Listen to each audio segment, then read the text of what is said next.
Ladies and gentlemen, we're not just talking about what's happening in Toronto by itself. It's all interconnected. You've got all this mainstream news where the White House says, yeah, we're taking over the internet. You've got all these White House officials saying you have no right to a Second Amendment, no right to free speech, that they want to arrest people that criticize the government. You've got a banking bill that's passed the Senate committee and is going to go to the full Senate that literally gives the Federal Reserve, in the words of the Washington Post, near unlimited power to make whatever regulations they want over other banks. The total takeover. I mean, this is a seizure. This is the same as a foreign army landing on our shores. This is a corporate global government.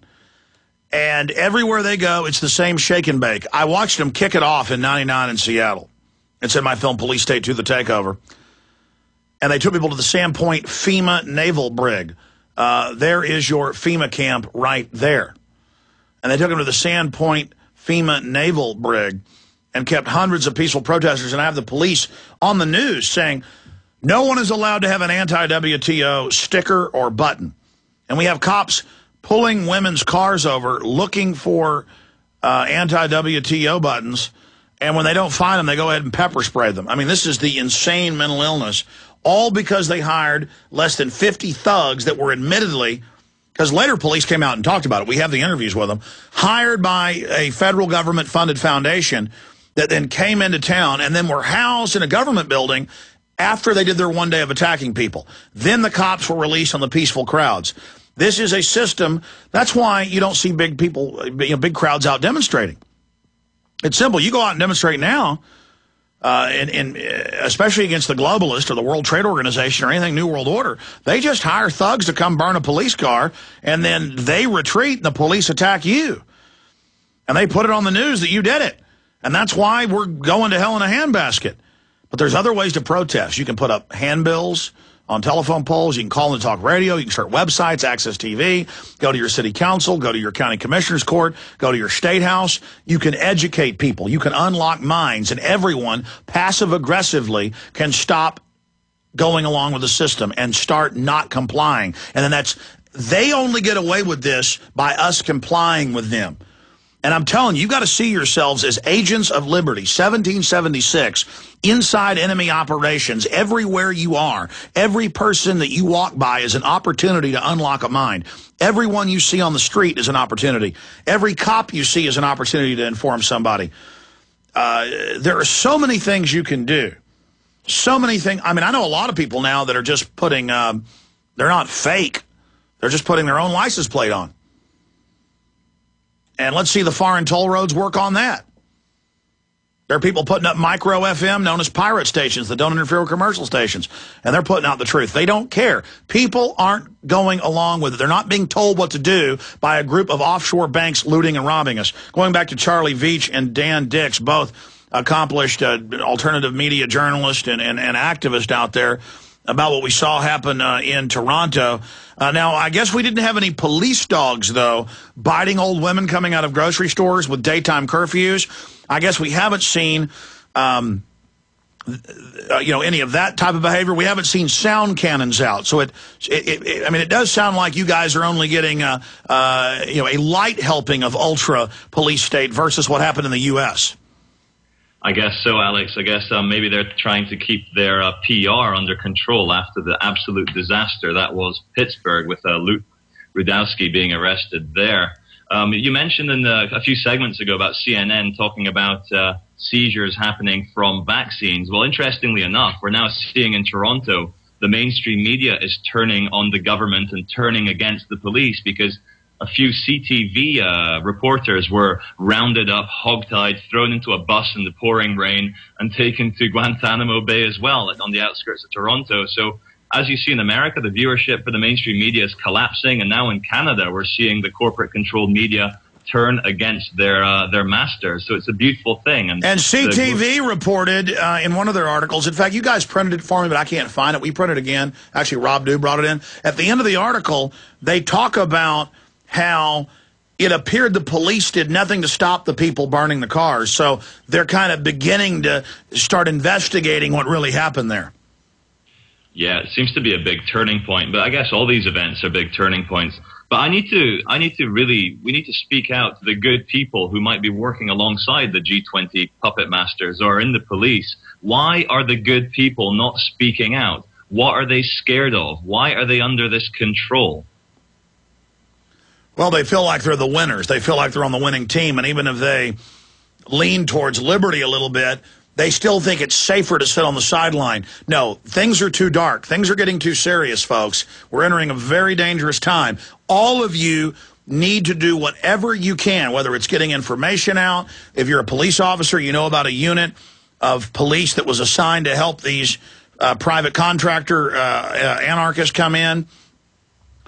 Just like they used an anarchist to start World War I or an anarchist to bomb Wall Street. That was the bankers doing that. An anarchist is just an agent of chaos so the system can come in. I don't mean an anarchist in its true sense. I mean these people calling themselves anarchists are normally just communist youth brigade people brought in by foundations. Absolutely, Alex. I like to call myself a philosophical anarchist. I believe in the true ideals of anarchism against big government. But these black bloc children, most of them were very young. They were just there, oh, we're here to commit crime. We're here to just smash things up. They're just idiots. And I wish I was able to confront some of them. But strangely enough, the police didn't let us get anywhere near them because they were protecting them. So that's the way these things go. Well, that's how they got caught in Denver. That's how they got caught in Seattle and in Canada 2.5 years ago in Montebello, for those that want to look it up, was that they would then slip behind the police lines and be protected, because I myself for 10 years and many others since then have been pointing out, follow the anarchists, follow them. 9 times out of 10, they're going to end up going to a police substation. Find them, and it's a devastating blow against the New World Order.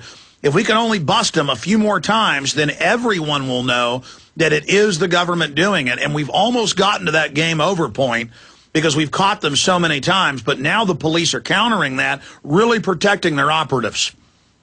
Yeah, if anyone's interested in learning about what happened in Montebello, they can check out a film I produced called The Nation's Deathbed. We documented the entire event that took place there. And me and Charlie have been working hard at the G20 to document everything that's going on, but the powers that be have been trying to stifle our efforts. On the key day, my website went down. Anytime I try to have any communications with some of my camera guys, my cell phone would just drop out. When I came back to try to upload raw footage to YouTube, entire 3-4 minute chunks were cut out and all the audio was out of sync. So I was forced to put it on the Press for Truth Facebook group.